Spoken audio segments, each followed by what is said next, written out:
And this is a presentation of Europe's interwar crises and the rise of the Third Reich, hosted by Forever Scholars and Professor Stephen Gross.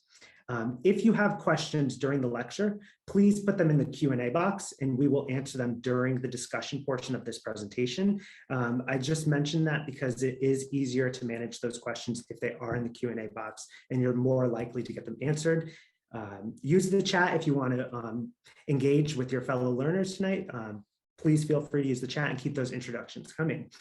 Before we get started, I just wanted to mention that Professor Gross will be leading a 5-week live online class with Forever Scholars on the global history of World War II. The class is set to begin on January 12th, 2023, and it's limited to 30 participants. This class has actually been quite a fast seller, and there is only a limited number of seats left. So if you would like to learn more and reserve your spot, you can visit the course page, which I am going to drop a link to that in the chat now. Perfect. And without further delay, I would like to introduce Professor Stephen Gross. Professor Gross is an associate professor of history and the director of the Center for European and Mediterranean Studies at New York University. He earned his PhD from UC Berkeley in 2010. His research and teaching explores the political, economy, and international relations of 20th century Europe, with a particular focus on Germany. His first book, Export Empire, German Soft Power in Southeastern Europe, 1890 to 1945, appeared with Cambridge University Press in 2015. If you would like to purchase a copy of this book, I'm going to drop a link right now into the chat. Perfect. He is also completing a second book with Oxford Press titled Energy and Power, Germany in the Age of Oil, Atoms, and Climate Change. This will be hitting shelves in spring of 2023. His research has been supported by the Andrew Carnegie Foundation, the Andrew Mellon Foundation, the Institute for New Economic Research, and the Fulbright program, excuse me. His articles have appeared in a variety of journals, including Contemporary European History, Central European History, German Politics and Society, Foreign Policy, and Foreign Affairs. We are very pleased to have you, Professor Gross, and the Zoom room is now yours. All right. Thank you, Anthony, for the kind introduction. And it's really a pleasure to be here. This is my first time with Forever Scholars, so hopefully everything goes smoothly. And I'm going to go ahead and share my screen. Can you see that okay? Great. So as Anthony mentioned, this is part of a primer of sorts for a class I'll be teaching in January on the global history of World War II. And the lecture today is called Europe's Interwar Crisis and the Rise of the Third War, the Rise of the Third Reich. And this is a lecture that tries to set the stage and to get at some of the deeper causes behind why World War II broke out. A war broke out in Europe in 1939 for a second time in a single generation. And the lecture will try and get at the reasons for why leaders of a fascist regime, Nazi Germany, believed that imperial conquest in Europe itself was the answer to their nation's problems. And the background behind why World War II happened is really a fascinating story. Charles de Gaulle, a young officer in the French army during World War I, and the leader of the French government abroad during the Second World War, referred to the period between 1914 and 1945 as our century's 30 Years' War. He was referring, of course, to the 30 Years' War that engulfed Europe in the middle of the 17th century, and his label stuck. Many historians since 1945 have come back to this concept of the idea of a general 30 Years' War or a conflict that persisted across the middle of the first half of the 20th century. That, to my mind, is almost too strong of a formulation, one single crisis. But nevertheless, World War I and the Paris peace talks that came afterwards are the starting point for understanding why World War II happened, because these events, World War I and the immediate wars afterwards, created the problems that politicians would be wrestling with for the coming decades. World War I was a massive destabilizing shock to Europe, and it set the stage for a series of sequential crises in different spheres, politics, economics, society, that would shake Europe to its core over the next decade and a half. How Europeans responded to these crises could have turned out differently. And here there is contingency in the picture. And that's one of the reasons why I hesitate to call this, one single interwar or one single 30 Years' war. But in my mind, it still makes sense to start the story of the origins of World War II with World War I and really the legacy that war bequeathed to Europe. And so that's where I'll begin with today. And I'm going to begin with the aftermath of World War I and the Treaty of Versailles and the Paris peace talks. Then I'm going to go on to talk about the Great Interwar Crisis, to use a term from the British historian Robert Boyce, to show how political, economic, and geopolitical crises interacted in the 1920s and early 1930s. And I'll conclude by talking some about how the Nazi Party in Germany exploited this turmoil to come to power in 1933.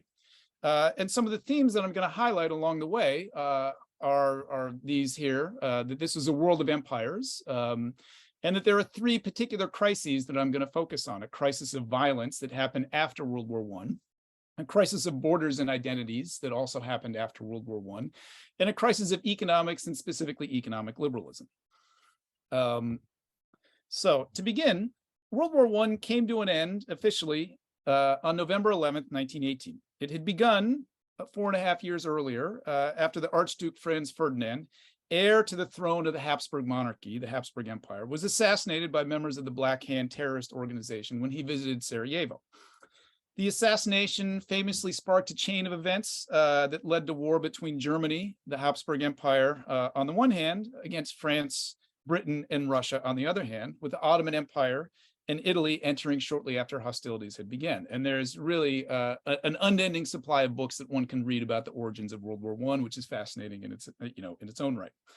4 years of total war and brutal fighting led Russia to descend into revolution and social turmoil. The Habsburg and the Ottoman empires were teetering on the verge of collapse by the fall of 1918. Germany came within a razor's edge of victory in the summer of 1918 before its military collapse from exhaustion, lack of resources, and imperial overstretch. But the actual landscape of the peace was not fixed by the armistice that happened in November of 1918, but instead through the Paris peace talks, which formally opened on January 18th in 1919. This is a symbolic date, the anniversary of the proclamation of Wilhelm I as German emperor back in 1871. Each of the Central Powers, Germany, the Habsburgs, the Ottomans, got their own separate treaty. The Treaty of Versailles was for Germany. The Treaty of Saint-Germain was for Austria. And it was these treaties that in which the terms of peace were forged. And it was here that many of the problems for the next 2 decades came from. And so this is part of the conventional story that I want to dive into before I go on to some other interesting points. And some of these points are well known, but important for understanding interwar tensions in the 20s and 30s. For one, the Paris peace talks presided over the demise of world empires. This was an imperial world. In 1914, Great Britain was a vast empire with land that stretched across a quarter of the world's territory. Germany, the Habsburg Empire, Russia, and the Ottoman Empire were all ruled by emperors of a sort, all with extensive imperial terrain. France and Italy, too, were empires, the former, France in particular, with extensive overseas imperial holdings. But between 1917 and the Paris Peace Conferences of 1919, 4 of these empires ceased to exist. The Russian Empire had collapsed already with the February Revolution of 1917. And the former Tsarist empire fractured as Finland, Latvia, Lithuania, Estonia, Poland all achieved independence, and even Ukraine for a time. The Habsburg Empire, the German Empire, and the Ottoman Empire were formally dissolved with the Paris peace treaties. The overseas colonial holdings of Germany were stripped by the Entente powers and given over to the newly created League of Nations to be ruled as mandates.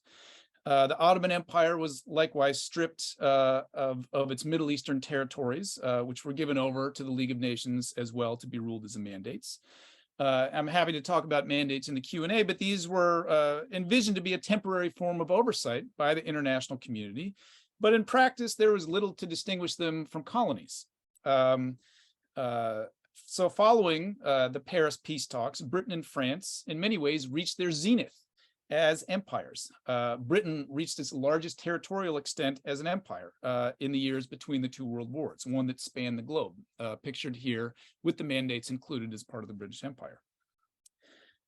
Another basic point, that comes out of kind of conventional narratives of the end of World War I is that the Paris peace talks thoroughly embittered Franco-German relations for the next 2 decades.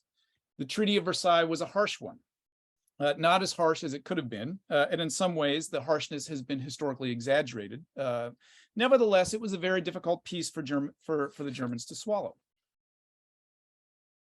For one, Germany lost territory. It lost Alsace-Lorraine to France. It lost parts of Silesia, which was a rich coal district. It lost the Polish corridor with nearly 1 million Germans.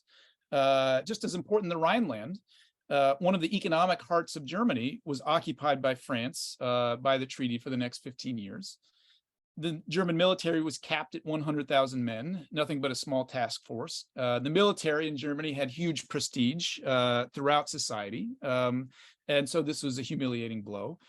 The German state was forced to pay massive reparations to the Allies. It had to send money and goods to the Entente powers, above all to Britain and France, to compensate them for their losses during the war.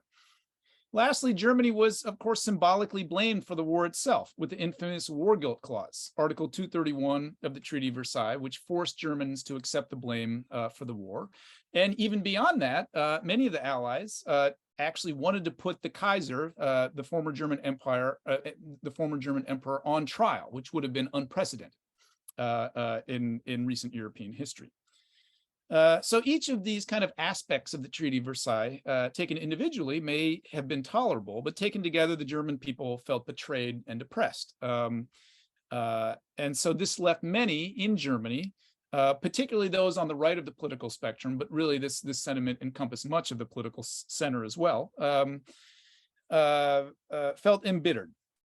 The French occupation of the Rhineland evoked sentiments of Germany being turned from a colonizing country into a colonized country. And the deployment of 40,000 French colonial troops from West Africa overturned entrenched racial and cultural hierarchies that had pervaded Germany before World War I. And it was again seen as a humiliation.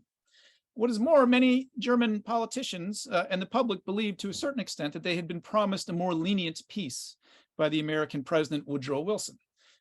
They felt that they had agreed to an armistice, not a draconian peace. There had been a series of letters exchanged between Prince Max von Baden, the new chancellor, in late 1918, and the American President Woodrow Wilson in October that led Germans to believe that they were ending the monarchy and instituting democracy, but in return, Germany would retain much of its sovereignty.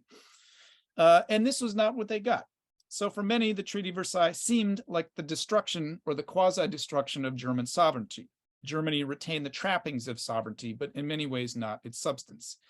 Even the social democratic leader, Friedrich Ebert, who was the first president of the Weimar Republic, called the Treaty of Versailles enslavement and used aggressive language to discuss it.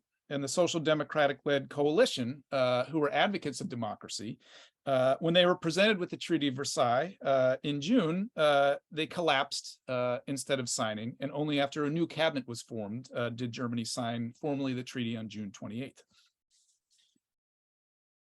But I want to move on and talk about some of the less recognized after effects of World War I. And the most important of these was that the war never really stopped after November 11th, 1918.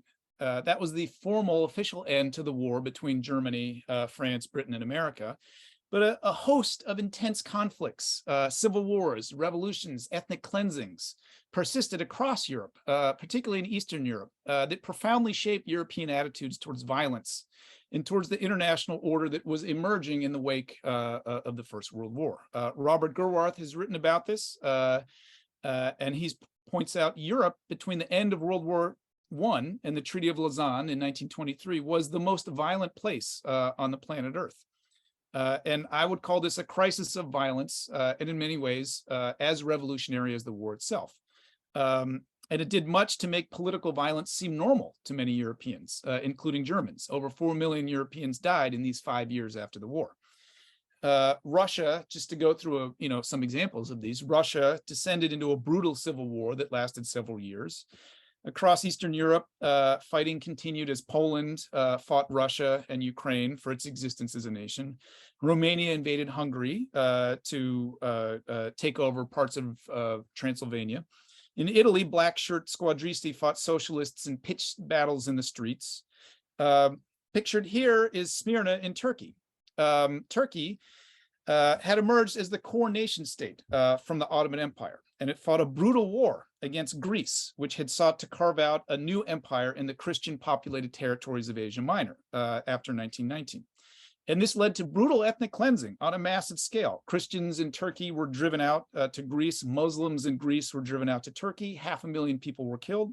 Seen here is the burning of Smyrna, a cosmopolitan city of the Ottoman Empire with a Christian majority, under the watch of Allied naval ships in the Bay. Over 30,000 Greek and Armenian Christians were slaughtered in 1922.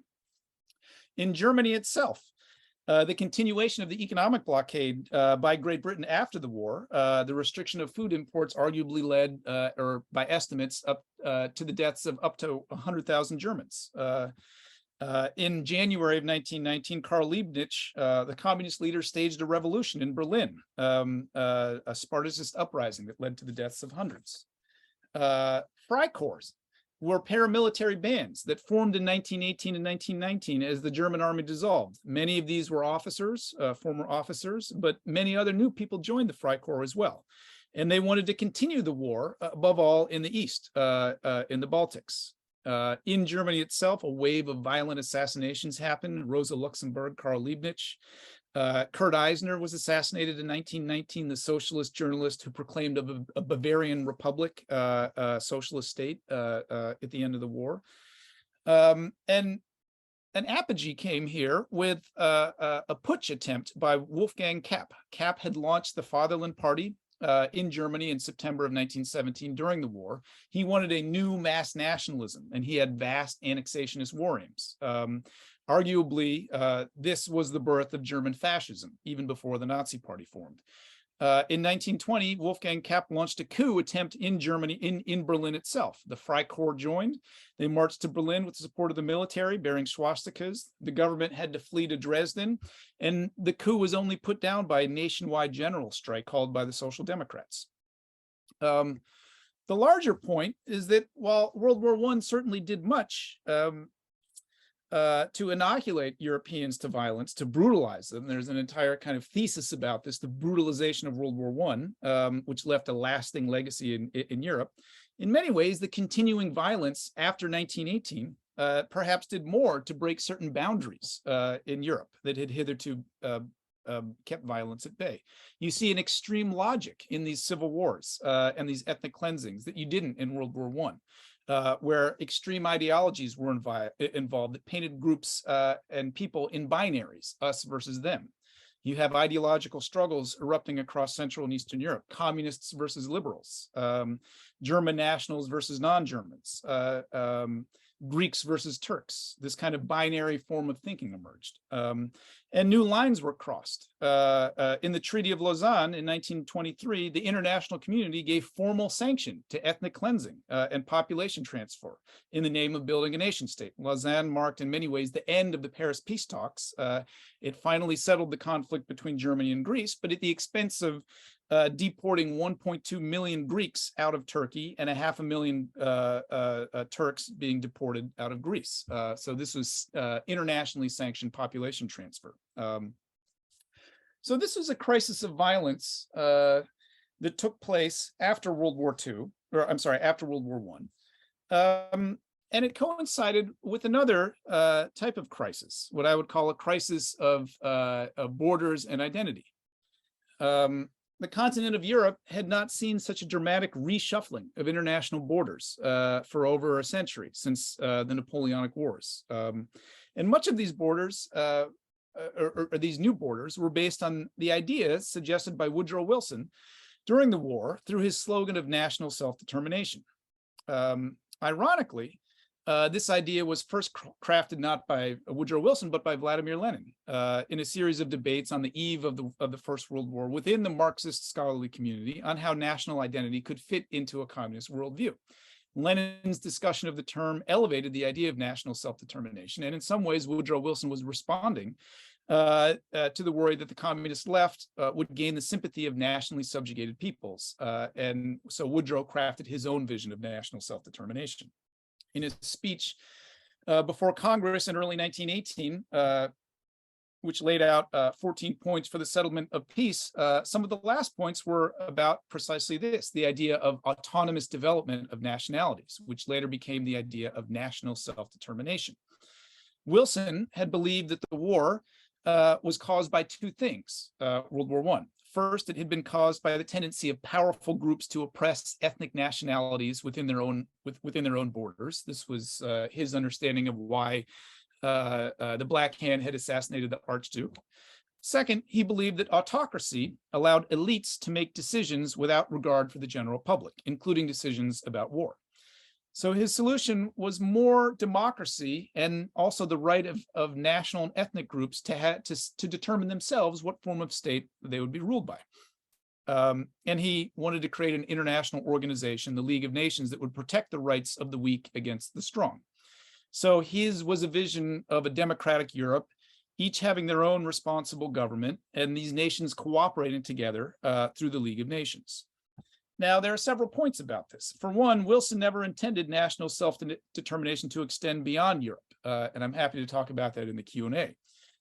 His ideas would electrify leaders around the world, but in their design, he had aimed for these ideas to only be applied to Europe itself.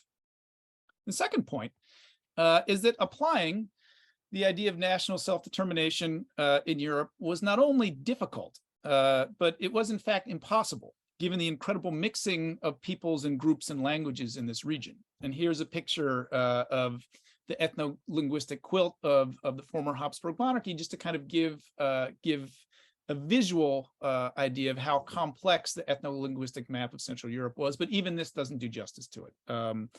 The Habsburg Empire was ground zero to this. It was a truly polyglot society, cosmopolitan society, but this applied as much, although to a lesser degree, to parts of the Ottoman Empire, the Russian Empire, and even to the German Empire too. Central European cities would see Germans, before 1914, saw Germans, Jews, Hungarians, Czechs, Poles, Serbs, Croatians, Armenians, and Greeks living side by side. Nevertheless, states had to have borders, and the new states of Central Europe would be defined by a nationality or a nation state. Romania for the Romanians, Hungary for the Hungarians, Poland for the Poles. But there is no way to draw a line that would create an ethnically homogeneous nation state. Woodrow Wilson convened a series of experts in 1918 and 1919 to kind of craft this vision and to try and draw, draw appropriate borders. But they didn't succeed. The Paris peace talks gave 60 million people a state of their own as empires collapsed into nation states. But at the same time, they turned another 25 million people into minorities. So in one fell swoop, the Paris peace talks had solved one problem, but only by creating another one. And the question was this: how to protect and guarantee the rights of minorities in these new nation states. This came to be known as the minority problem, or the minority question, after 1919. And there were different ways that people thought about resolving this. One way was through assimilation. Make the Hungarians in Romania into Romanians through education, through language, and through cultural work. Some states tried to do this. In some cases it worked, where people had local identities or subnational identities. But in many cases, this obviously did not work well for a variety of reasons. It's hard to force an identity onto an individual or a group. And neighboring states didn't like you doing this. Romania trying to force Hungarians to become Romanians were protested vigorously by the Hungarian nation state. And the same thing between Yugoslavia and Hungary, between Austria and Hungary, et cetera, et cetera. Another solution was to move minorities across borders, population deportation. This had happened in the Treaty of Lausanne, and many people entertained this at the time. The last alternative solution to the question of minorities was to create an international regime, a set of laws that would actually protect the rights of minorities who chose not to assimilate. And this is what the League of Nations tried to do through its regime of minority rights. The League, as you know, was established for many reasons. The idea of collective security and preventing another war was its most important one. But a huge part of what the League did was to wrestle with this minority problem. And this proved to be a minefield. The goal was to have states instead of appealing or creating friction with other states over the minority question, to appeal to the League of Nations in Geneva. But there were problems to this. For one, the League of Nations did not create an equal playing field. Some nations did have to sign on to these minority treaties and others did not. Poland, for example, had to sign an accord guaranteeing the rights of its minorities, especially Jews. Poland was deemed by the great powers who ran the League to be not quite yet among the civilized powers of Europe. And so you see here in the League kind of a civilizational hierarchy emerging. Germany and Italy, by contrast, were considered to be part of the civilized community of nation states, part of civilized Europe, and they were actually not forced to sign the minority treaties. And this would come back to haunt the League of Nations and the international community already in the 1930s, because there was nothing legally the League of Nations could do to Germany once it began persecuting Jews in its own territory in the 1930s. And the minority question was a problem above all for German minorities. German-speaking people were scattered all over East Central Europe through a German diaspora of sorts. German speakers lived in Poland. Parts of Poland had, after all, belonged to Germany before World War I. But German speakers were scattered throughout what had been the Habsburg Empire. They were in Romania, Hungary, in Yugoslavia, and Czechoslovakia. German speakers were in Austria too. In fact, there had been a move to connect Austria with Germany after World War I that was torpedoed by the Entente powers.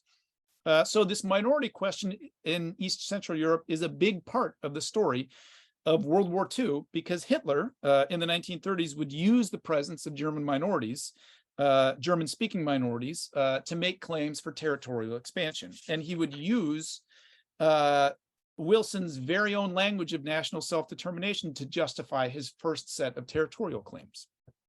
So we have atop this crisis of violence that I spoke of, a second crisis of borders and minorities. And the last crisis that I want to talk about is the crisis of liberal capitalism. The world of 1914 was a liberal, globalized capitalist economy.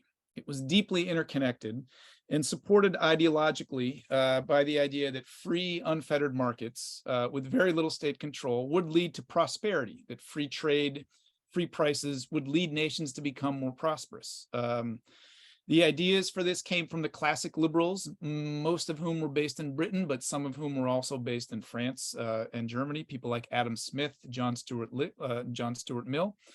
And the evidence for classic liberalism came from the incredible growth experienced by Europe, above all Western Europe, before 1914. And this is a period of rapid economic growth, expanding prosperity. The working classes of Europe, for the first time ever, began to see their livelihoods increase or improve. Classic liberalism also seemed to make sense or to be justified by the growth of international trade around the world. European economies by 1914 had become much more interdependent with one another.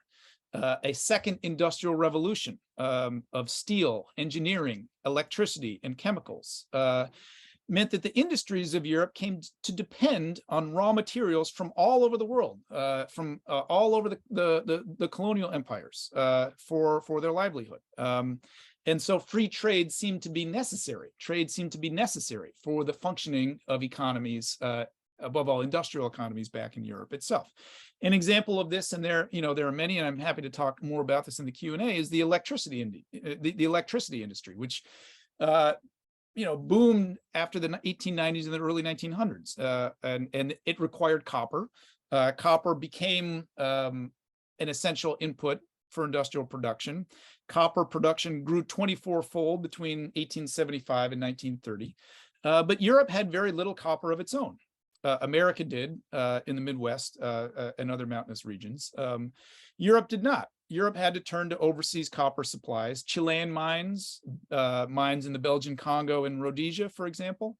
And so this is just one example about how European economies became incredibly dependent, not only on each other, but on other parts of the world for their livelihood. And this is epitomized in a now famous quote by John Maynard Keynes in his fascinating work, The Economic Consequences of the Peace, he begins by reflecting on what Europe in the 19th century had been like. He said, quote, "The inhabitant of London could order by telephone, sipping his morning tea in bed, the various products of the whole earth in such quantity as he might see fit, and reasonably expect their early delivery upon his doorstep. And most important of all," Keynes went on, "he regarded this state of affairs as normal, certain, and permanent," end quote.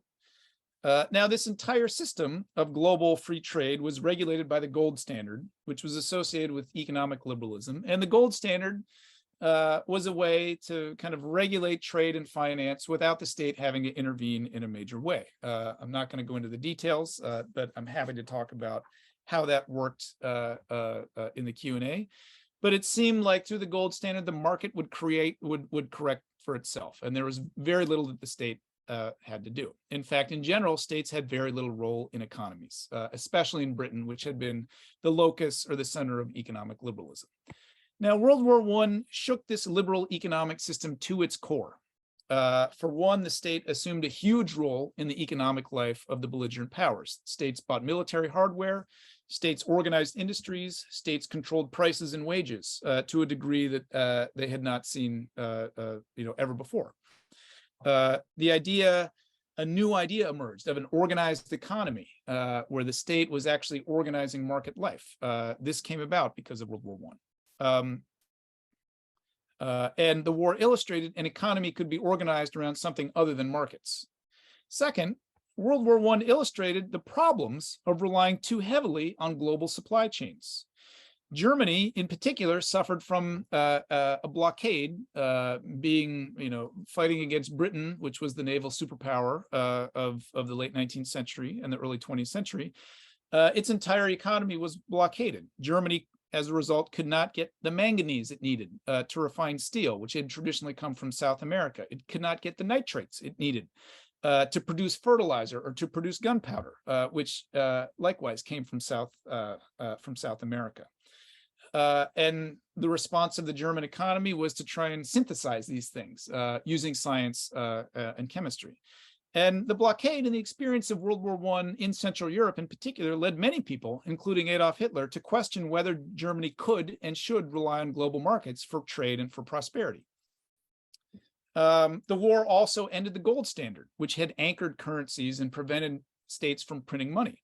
All states went off the gold standard with the outbreak of war, and they began to print money in abundance to pay for the war. And this led to massive inflation and hyperinflation, not just in Germany, which is the most famous example, but really all across Europe. There was an attempt then to recreate this pre-war era of liberal global capitalism after World War II, or after World War I in the 1920s. But many problems soon emerged. For one, Europe had been impoverished by the war and had to rely on American capital to kickstart growth. So there was a huge American lending program to Germany and to Central Europe to try and revitalize the economies of Central Europe. But in a difference from the Marshall Plan, which happened after World War II, this was short-term private money from banks like J.P. Morgan here in New York City, which had coordinated the Allies' loan efforts during the war. This was short-term private money that was lent to Central Europe to get their economies going again. Germany then used these short-term American loans to pay the reparations that it had to pay to Britain and to France. And this, in turn, allowed Britain and France to repay the war debts that they owed American banks, who had financed much of their war after America, even before America entered the war in 1917. And so this is what this image tries to show, this kind of very precarious circular flow of capital, that emerged in the 1920s. America lending to Germany in terms of short-term money, Germany paying reparations to the Allies paying their war debts back to America. But this was highly unstable, and I'll return to that in a minute. Another problem was that countries tried to get back onto the gold standard, but they did so in a way that made cooperation difficult. Britain pegged its currency to gold, but at a level that was too high. They wanted to privilege London as a financial center, but this hurt the British export industries and led to poor growth throughout the 1920s. France, by contrast, pegged their franc to the gold standard at too low a level as a way to stimulate trade. And as a result, the gold reserves of France grew huge, and people accused it of hoarding gold and preventing the gold standard from working. And so this kind of ill-fated attempt to recreate the gold standard created tensions and made cooperation financially challenging in the 1920s. Now, the system began to unravel in 1929 with the stock market crash in New York City, in America. American capital that had flowed to Europe dried up. And this led the German economy to descend into a tailspin as the short-term New York private loans ended over the course of a year and a half. The same thing happened to the Austrian economy as well. Bank crises ripped through the continent. This began in 1931 with the Creditanstalt in Austria, the largest bank in the nation. People began taking their money out of it. Creditors began even withdrawing their money from Austria as a country. And this led Austria to take the first steps in 1931 to dramatically change its economy. It imposed restrictions on capital, restrictions on trade, and it began to de-link from the global marketplace. Germany did the same in 1931 after a series of bank runs. And this sparked a panic in London, which then went off the gold standard itself in 1931. All of this would culminate in the Hoover moratorium of 1931 that froze international payments and that stopped this cycle of debt that had revived growth. And so the entire complicated mechanism of global credit and trade ground to a halt after 1931, sending Europe into the worst depression, arguably, in its modern history. A third of the workforce in Germany was unemployed. Similar figures in America. And it seemed that classic liberalism was just not working. The market was not self-regulating. Even Britain, kind of the homeland of classic liberalism, turned to protectionism, began to intervene in the economy, went off the gold standard. And so it was these overlapping crises of violence, of borders and identity, and of liberal economics that the Nazi Party tried to exploit beginning in the 1920s, but really only succeeding in 1933. And you can see much of this already in the first Nazi program of 1920. In Germany, the Nazi Party and other radical conservatives exploited the general sense of bitterness and loss pervading the nation after the Treaty of Versailles. They portrayed Germany as a victim, as a country turned upside down from being a colonizer and being atop the imperial hierarchy to being one that was occupied and colonized. The Nazis were outsiders. Hitler was a corporal. Himmler was a member of a reserve battalion who didn't actually see active service in World War I. But they played on the desire among many traditional elites in German society, in the military and in business and the bureaucracy, who wanted to overturn the Treaty of Versailles. And they relentlessly hammered this home in their propaganda. And they were seen by crucial leaders in the German military and in the German police force as sharing key goals of revanchism and a willingness to remilitarize German society. Beyond this, the Nazis embraced violence, and they embraced the violent rhetoric that was swirling around Europe after World War I. Many of the early generation of the Nazi members were less soldiers in World War I than they were paramilitaries and members of the Freikorps who had cut their teeth in the intense fighting after the wars, after the end of World War I, in the wars in Eastern Europe, or cut their teeth fighting communists in the streets of Berlin and Munich. Hitler and the Nazis more generally embraced violence as a solution to problems that conventional liberalism and democracy could not solve. Hitler's book, Mein Kampf, after all, is my struggle or my conflict. Joseph Goebbels, the propaganda ministry, would say, quote, "To talk of calm today is to make the cemetery one's home." These Nazi leaders believed the world was defined by social Darwinism, the struggle between races for survival. And this meant success in this meant the nation would become a world power, but defeat meant nothing less than the demise of the German nation as a whole. Indeed, politics for Hitler and for the Nazis in general was defined by binaries. And this is something arguably that comes out of the wars after World War I. Hitler and other Nazis framed everything, Politics included in binary terms, in all or nothing, alles oder nix, and they had this extreme type of us versus them thinking. For the Nazis, two binaries were most important: the Germans versus the Jews, and the Germans versus the communists or the Bolsheviks. And in many ways, they elided the two. But for the purposes of coming to power in 1933, arguably the anti-communist line was more important in gaining the support of traditional elites who feared communism with its promise to eliminate private property. In terms of the crisis of borders and minorities, fascism sought to exploit the gray areas and the problems created by Wilson's call for national self-determination. One of the first planks of the Nazi Party program in 1920 was, after all, demanding the unification of all Germans in Greater Germany on the basis of the right of national self-determination of people. So already in 1920, the Nazis are using Wilson's language of self-determination for their own purposes. And they ran on this platform, appealing to a large swath of German nationalists, not all of whom were fascists, who wanted to bring Austria into Germany, who wanted to retake the territories of Prussia and Danzig. All of this, though, would have hardly mattered had it not been for the Great Depression, the last crisis, the crisis of liberalism, which gave the Nazi Party their chance to seize power. It seemed like conventional economic doctrine and liberalism had no solution to the Depression. Germany's economic situation got worse and worse every year after 1929. And the Depression created major electoral gains for the Nazis. Fascism purported to be able to solve the problems that liberal democracy could not. And you can see here, this is a chart of voting in the Weimar Republic broken down by party. The NSDAP down at the bottom is the Nazi Party. And you can see they were a very minor party politically during the 1920s. 1928, they had less than 3% of the vote. This was on the eve of the Great Depression. But by 1932, after the bank runs had through Germany and after unemployment soared to 25 or 30%, they gained no less than 37% of the vote. This is a huge increase over the span of just 2.5 years. And they were willing to entertain ideas that were radical at the time, that classic liberals would not entertain, and like doing public works programs, massive military spending, a type of military Keynesianism to put people back to work. They suggested the idea that the economy served the people, not the other way around, and that the state should take a greater say in the economy to prevent economic downturns.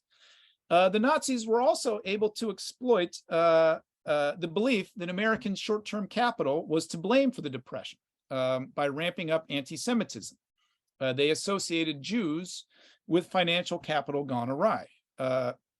Historically, political anti-Semitism in Germany had often grown during economic declines. The first radical anti-Semite party in Germany came in the 1880s during a period of economic recession.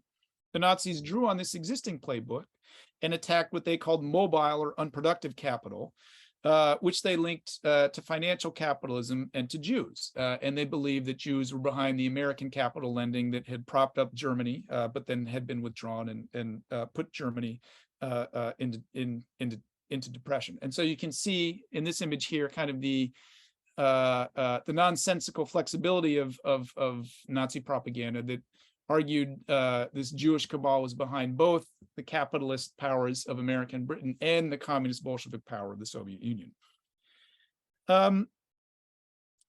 Lastly, the collapse of free trade led the Nazis to forge alliances with other business elites who wanted to find a new basis for the German economy. And this is where my first book comes into play, that there was a whole strata of German business leaders who, after World War I, and particularly even more after the Great Depression, wanted to move away from global trade, which seemed increasingly unreliable, who instead wanted to build a European economic bloc that centered on the German economy. This is called a Großraumwirtschaft, or a large area economy. Instead of getting their manganese from or copper from South America, they should get it from Southeastern Europe. And so the Nazis appealed to kind of a more moderate or less politicized business elite by being willing to aggressively pursue this idea of regional economic hegemony.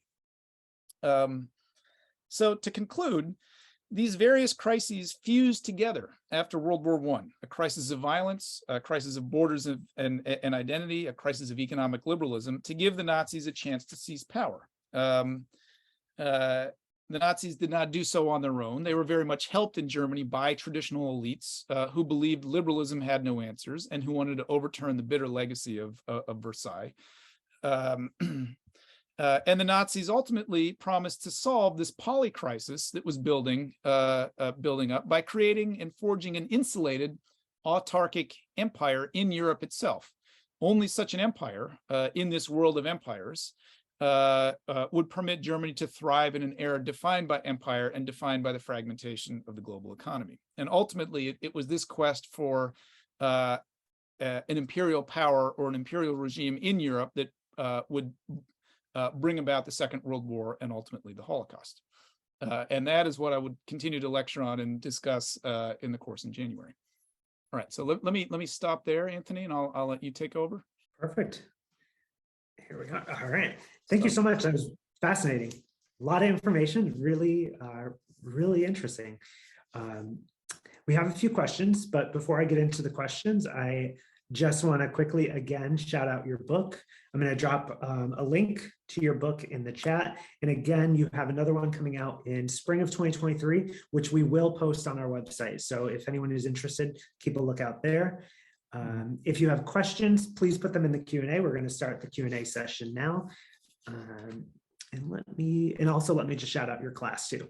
We have a class, a global history of World War II, starting in January 2023. I'm going to drop a link to that as well in the chat. So if you would like to learn more and register, please do. Perfect.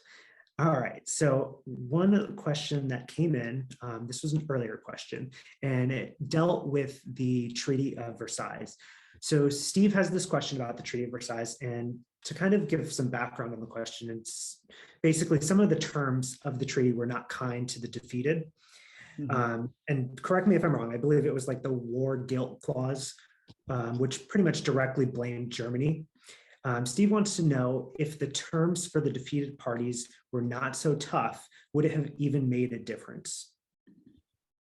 I mean, this is one of the big kind of counterfactual what if questions that historians had wrestled or have wrestled with. I think it's a hard thing to answer, but I think there were I'll say this. I think there were moderates in Germany, social democrats, progressive liberals, who were, who wanted to end the monarchy, who wanted a democratic political system, and who would have been willing to work with American and British capitalists to revive the German economy. And so, had they been granted lenient terms, there's a powerful argument, to be said that this kind of more left of center or centrist political grouping would have been more stable. The Weimar Republic was incredibly unstable, and that was part of its problem. But on the other hand, it's very hard to imagine a country like France granting more lenient terms. France had a reparations imposed on it in 1871 when it had lost the Franco-Prussian War. That was the main precedent that the Germans were thinking of. Or I'm sorry, that the French and the Allies were thinking of when they were designing the reparations. France had, had the war fought on its territory. They had lost, millions of men, or over 1 million men, and they're, even in the first kind of couple months of the war, there had been, brutal rapes and atrocities in the north of France in the occupied territory. And so, it's hard to imagine the Allies, which were driven on this point by France more than others, for giving more lenient choices or more lenient terms. The last thing that I would say was that America did push back, that France did want to put the Kaiser on trial, to bring a monarch and to put him before a tribunal was seen to be too far even by the Americans, and so they pushed back. So that is one example where things were reined in. But John Maynard Keynes immediately, in 1919, the economic consequences of the peace condemns the peace for being too bad and makes precisely this counter argument that this is going to cause problems. So that's a great question. I see a question in the chat about the U.S. 13 colonies. That's a good catch. I actually didn't see this. This is a map I grabbed from the internet, trying to illustrate the British Empire, including it's kind of quasi mandates in the Middle East and around the Persian Gulf, and I didn't even, I wasn't even looking at North America. So this is odd. You're right to point out that this is the British Empire at its, including its full extent over history. Obviously, it had lost the 13 colonies. Perfect. Thank you. We have another question, and this one's just shifting a little bit. So it's a question about Turkey, and Anna wants to know if she recalls properly, to this day, Turkey has not acknowledged the ethnic cleansing that happened there in the early 20th century. Can you comment on that or say anything about that? Yeah, I mean, that is a big bone of contention, the Armenian genocide, that most scholars believe that this was a genocide. Turkey as a state does not admit that it was a genocide. This is, in fact, a big sticking point, or was, when Turkey was more aggressively trying to get into the European Union. Is, one scholar, Tony Judd, who used to speak at NYU or teach at NYU, made the point that countries that belong to the European Union, build their identity about kind of accepting crimes that they have committed in the past, and the fact that Turkey has not, conceded that this is a genocide by, the definition laid out by the United Nations has been a big sticking point. But this is, I haven't done a lot of research on this myself, but my sense is that the scholarly community accepts that this is a genocide by the terms of the 1948 Genocide Convention. Perfect. Thank you. Okay, now my German is not great, so I'm going to read some of these. Leipzig was the business and trade center in the 1930s, not Berlin or Munich or Frankfurt. That's a question from William.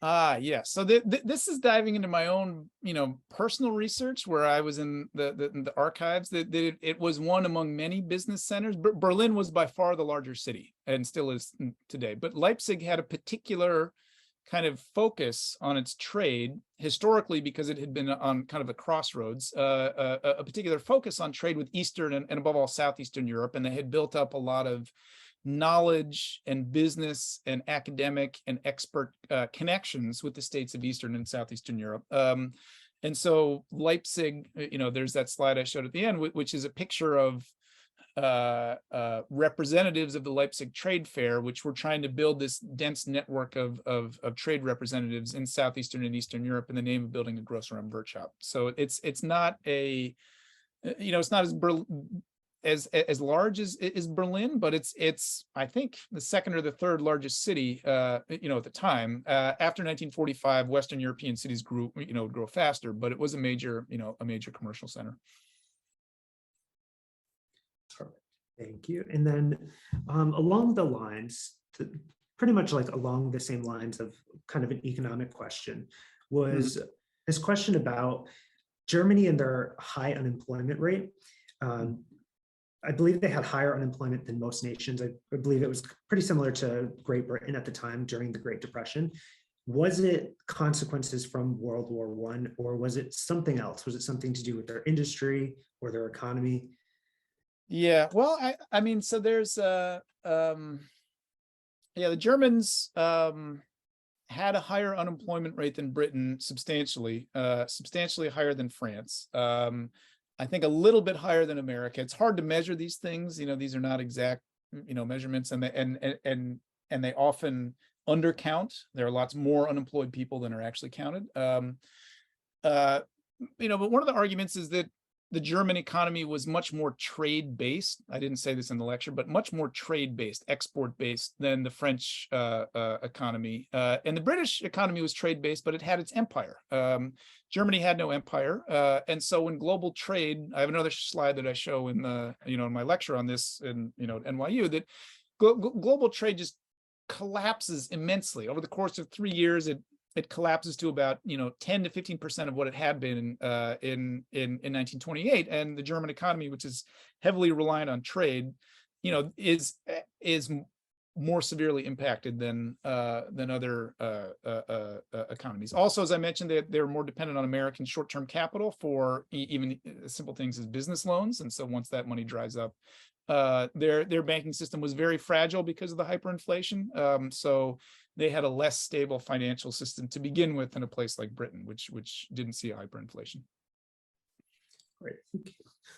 Harry has a question about France's occupation of the Loire Valley and the hyperinflation that toppled the Weimar Republic. So how big of France's occupation was, how big of a factor was France's occupation?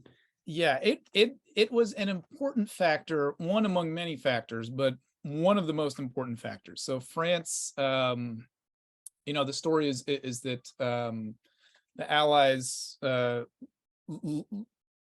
gave Germany a bill for reparations. Germany did not pay it. They began to resist. France moves in to the Ruhr, which is the industrial heartland, to occupy the Ruhr and to extract coal, which they needed, and other hard material, to replace the reparations that they're not getting. The German state then, so the German workers go on strike. The German state then funds the German workers, and this blows a huge hole in the budget, and they cover that hole in the budget by printing money. So that's part of the story, but there's a lot else that the German state was doing at the time that was blowing a hole in its budget. So it wasn't only the French occupation of the Rhineland. It had made big promises for expansive social spending. Its tax base had decreased. It had the legacy of all these war bonds that it had to deal with, and it was printing money just to pay off the war bonds. So there's, it's a multi-causal thing, but this is certainly a big part of it in 1923, 1924. Great. And we're almost out of time. Let's see if we get a few more questions in here. This one's kind of a fact or fiction kind of question from Nancy. So she watched a movie about the end of World War I last week, and it showed the German soldiers were ordered to continue to fight in the last 15 minutes before the armistice, and many more soldiers died. Is this true? I don't know. That's a good question. That's a great question. I haven't actually seen that. I wouldn't be surprised if it was true in certain instances, but the German Navy, for example, based in Kiel, which is a northern port city, very, very close to Denmark. I was there this summer. It's a beautiful, a port town. They were ordered, late in 1918 to basically go out in a blaze, and they mutinied. And this is what started the German Revolution, the sailors mutinying and saying, no, we're not going to do this. And then they set up these councils to run Kiel and to run, and so those councils spread. A lot of other German military men just kind of, the military in some ways began to melt away. But I wouldn't be surprised if in certain areas that the discipline held and that they were asked to fight until the very bitter end. So it's a good question. Gotcha. We still have a few more questions, but it looks like we are out of time. I mean, I'm happy to hang out for a couple more minutes. Yeah, we could totally do a few more minutes. Let me pull another question quick, because I think there was, one going back to about like Turkey and Hungary and Austria. Were reparations placed upon Austria, Hungary, and/or Turkey during the Armenian genocide? I believe they're asking about. Yeah, let's see. So Hungary and Austria, well, that's a good question. I should know this. They pretty sure they did have to pay reparations, but not as big. And they had a very kind of different set of problems, Hungary and Austria in particular, in that their economies also descended into a type of inflation, not hyperinflation. But then the League of Nations, in concert with Britain and France, put financial agents in Vienna and in Budapest to monitor their finances and to force them, or to force some of the tax revenue to go towards stabilizing the currency. And some of that may have gone to pay the reparations, but they didn't have nearly as big of a bill. And they had this other kind of reason for bitterness, in the sense that they had kind of an economic occupation in a way that Germany didn't quite have. Interesting. Jumping over now, let's go overseas to America. Was American isolationism a cause of fascism's rise in Germany? I mean, this is another good counterfactual that I mean, there's a common critique that American isolationism did cause problems, that America did not join the League because Congress wouldn't accept limitations on American sovereignty that they feared the League might impose. And so the League lacked, didn't have the largest economy and the largest country in the world. That America pursued some pretty problematic economic policies that hurt Europe. The Hart-Smooly tariff in what was that, 1930 or 1931, ricocheted across Europe and contributed to the fragmentation of the global economy. And that the American financial system basically raised interest rates in 1928 to prick the stock market bubble, and Europeans didn't want them to do that, and that's what kind of helped tip the American economy into a recession, then ricocheted into Europe. So there are good arguments to say that a different set of American policies could have avoided things. But on the other hand, and Americans in many ways did learn the lesson from the Great Depression about how not to do things again after World War II. But without that learning curve, it's hard to imagine them acting differently. And there were, I'm no Americanist, but as we know today, America is a complex political entity with a lot of domestic factions, and it's hard in a non-wartime setting to get, I think, America in the 1920s to pay attention to other parts of the world beside itself. There were, just to give an example, the actual capacity of the American state was so limited that they were relying on Wall Street lawyers and Wall Street financiers to do their diplomacy in Europe. Like the Dawes Plan and the Young Plan, these were not American bureaucrats. These were Wall Street lawyers and Wall Street financiers who were kind of doing American diplomatic work. So the American kind of state capacity was much, much smaller. It only develops this huge state capacity first through the New Deal, but then even more so during World War II and the early Cold War. So, but that's another very, very interesting question. Interesting. And we'll do one more question. If you want to actually, you can see them. Do you want to answer one? Yeah. Let's see. There's a lot. Let's see. The Freikorps and the comparatives with Cossacks, hard to say. I don't know enough about Cossacks, but the Freikorps were kind of these younger men, some of whom who had been brutalized by the war, but others had missed out on the war and wanted to continue fighting.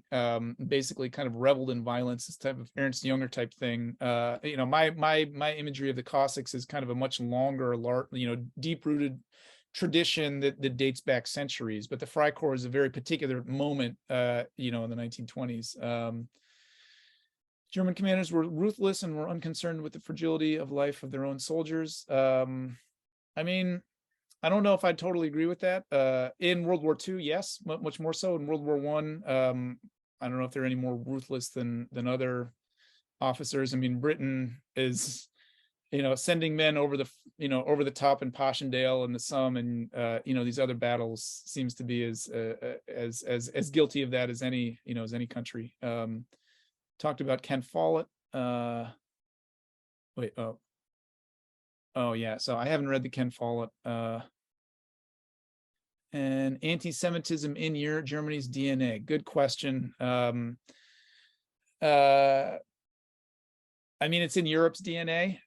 So, if you want to say that, actually, don't put me on. I shouldn't say that. But there's deep-rooted anti-Semitism. It stretches back in Europe to the Middle Ages. We can do a whole different lecture on that. In many ways, if one were going to predict which state would become the most anti-Semitic before World War I, Germany probably would not have been the place. You have these kind of incredible pogroms happening in Russia, driving Jews out in the 1890s and the early 1900s. You have the Dreyfus affair in France, which drove a wedge into society between people who were Catholic and very anti-Semitic and people who were secular and supportive of Jews. The intermarriage rate, which sociologists take to be a kind of a good sign of social compatibility, the intermarriage rate between Germans and Jews, or between Christians and Jews, was highest in Germany, or among the highest in Imperial Germany in 1913. Among European countries. So it's hard hard to make these predictions. Anti-Semitism certainly was there. The Nazis brought it out, played on it, relentless propaganda. But then the Germans did a very good job of trying to exercise this after World War II, although they haven't succeeded entirely. So, and we see that today.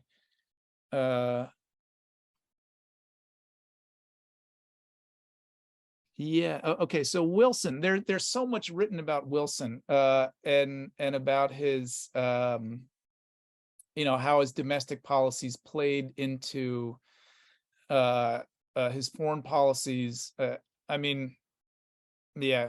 And I'm kind of running out of steam here, but William, if you want to email me, I'll send you some literature on this. There's my colleague Larry Wolf here at NYU just wrote a book about Woodrow Wilson and the Treaty of Versailles that basically looks at the few months in 1919 that where Wilson is kind of trying to apply this idea of national self-determination. So that is where I would look. But I had mentioned it, and Aries Manella has written about this as well. But I mentioned that Wilson did not want to apply national self-determination to the rest of the world, in part because he had a very, he thought in civilizational hierarchies or racial hierarchies even. And one could argue that that's kind of a legacy of his American thinking, although again, I'm not a Wilson expert. So yeah. All right, maybe I'll stop there. I got to get back to the fam and have some dinner. No, thank you so much. This was really informative. We're really looking forward to your class. And again, just so everyone knows, the class starts in January 2023, I believe January 12th. It is 5 weeks live online with Professor Stephen Gross, and is the global history of World War II. I'm just going to drop his book and a link to that class in the chat. Thank you all for joining us. Thank you, Professor. I look forward to seeing you in January. Yeah, thank you, Anthony. Thanks for organizing, and thanks for everybody for attending. It was great. Yes, thank you. And I'm just going to put up just some information about your class, but everyone, you're free to log off. Thank you, Professor. Really enjoyed it and looking forward to January. Thank you. Thank you, everyone.